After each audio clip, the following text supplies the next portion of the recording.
Sad that we won't be seeing it today here, but could have been a good answer to the Renekton. Uh-oh. That seems to be a sign of the X-champion that everyone's been talking about is pretty good on this patch. I won't name it, but I'll just leave with the X there for you guys. Jaya? I wasn't going to say it. I didn't say it either. I actually, I also thought it was a Rakan lock-in. I didn't realize it was Zaya because of the way the art came in. Yeah, so that's why I was saying X. I was like, oh, I think we know what the other one's going to be, but it's actually just the Zaya, which doesn't. The Rakan is not very strong in this meta, so we'll see. Especially into Nautilus, which. Yeah, and into Silas. Huh. Well, I feel like the tables have certainly turned in terms of which draft we like better this time around. I think the Nautilus expecting potentially that Rakan to come through is very strong, but isn't amazing into Zaya in general because she could just ult away from you. Now this I like more. This I like a lot. Not going to be the easiest to set up, obviously, with the ult, but works well with the Renekton. You're going to have a lot of frontline, a lot of melee to deal with here in this comp, so he should be able to get a lot out of his ultimate and his passive. This game feels like another one of these Nongshim games where it's like, can Calyx pop? You know, like, will he do it?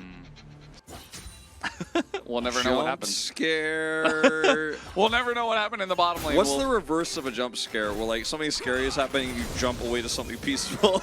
Jump. A piece. A jump piece. A jump calm. We got the jump calm. Oh no! Okay, calm. Suddenly calm. It's okay. Panic, calm. Well, it looks like the trade was fairly even there on the bottom side. As we'll see what Courage gets done in this early matchup here. They both are pathing. Top lane, also very important here. Mihail could move at any moment to go help, but he won't. Just going to give this camp to the Elise. Lots of prio here for Quantum Freaks in the early game. Careful, what's going on here in the top lane? Trying to bait it. I think he's trying to bait it. But they know. I said trying to, Valdez. Mihail's got some good restraint. Good restraint. It's the right thing to do. You see Sounda, he's kind of just trying to read where this Elise is. They know that she just want took this it. so badly. Bunch of back pings on the top side. Nongshim know exactly that the Elise should be here. Actually, you don't need to hold it. A little bit of alcove gaming setup here. Nice angle. They're going to try to burst down Ondil. He gets pretty low and frozen, and now Courage not really able to do too much. In jumps HH, looking for the front line against Courage. And now in this 3v3 lane, looks like it's going the way of Nongshim. We also do have the top lane. Mihail consistently taking good trades there. He did just teleport back to the lane. Including that hashtag. Including that. Okay, hold on. Oh, they're going to catch Cleaver here. He's in a bit of trouble. He'll just flash away. Courage misses his flash, as now in goes the Akali. And a Sejuani ult goes wide, as now they try to burst down Calyx, who just flashes away from it. As now we get another stun here, and even Braum's getting into the mix. And he's going to burn to Braum. HH picks up the kill, and that is 2 more for Nongshim. Sitcom that you may have heard. It's called Seinfeld. Yeah, from watchforever.com. That's one of the spin-offs. HH in a little bit of trouble, just face checking. He gets, speaking of the Zaya, to face check as well, but over the wall he goes. Very nicely done, but didn't have to face check in the first place. They seemed not very interested in having him, at least for the time being. Maybe they'll get a second trial. Sounda said we'll call you back later. Courage is, man, this game is just becoming a face check kind of game. Yeah, I don't know what's going on here, as Nongshim did stick around for quite a while, and Courage, I guess, expected them to be gone by now. Courage does not have flash. Calyx is mad they didn't give him the kill, but he'll get over it pretty quickly. Imagine being a 0-0-3 Akali. My grandfather speaks about them. My grandfather speaks about them. Well, I'd like to speak with him sometime. It sounds like a fine gentleman. Wow, ult into Courage here. He's in a lot of trouble. He is not even going to get a chance to repel. As, oh no, Cleaver as well gets himself way into the back. First kill of the game. Yeah, and he's going to get out of there. Mihail is like, I know your jungler's dead this time. Can the Dominus push it through enough? No, it will not. Lancer just gonna bop him on the head. Mihail thinking Renekton is too OP. Should watch some more Larry Seinfeld. Well, if it's not a true 1v1 though, could that's be just not fair. disastrous. Oh no, 1v2? This isn't fair. Lancer's still looking for it. Hey, he might just get it. Mihail can't run away quite fast enough. Lands the stun, and that will be quite enough as it became 3-on-1. Sad times, Valdez up here for Guangdong Freaks, but Courage once again up in the front here with Andil, but no damage. Yeah, they're not quite able to burst through that one. You can see that Kalix is going to go into that ultimate for now. He could follow up here as in he goes again. Huge burst on the bull, but again, you know, you gotta follow up a little bit. Huge Featherstorm finally coming through from the Xayah. As everybody's super low health. Not the cleanest fight from Nongshim, but they still might be able to pick up one kill as finally now the feathers are flying forward. The reconnection from the side of Guangdong Freaks, probably not the look they were looking for. And that is going to be 4 kills to the side of Nongshim. Maybe it was all just a bait to get their jacks even more fed. But as you can see, Brahma's got a door. Mihail is pushing the inner turret at the moment. Boy.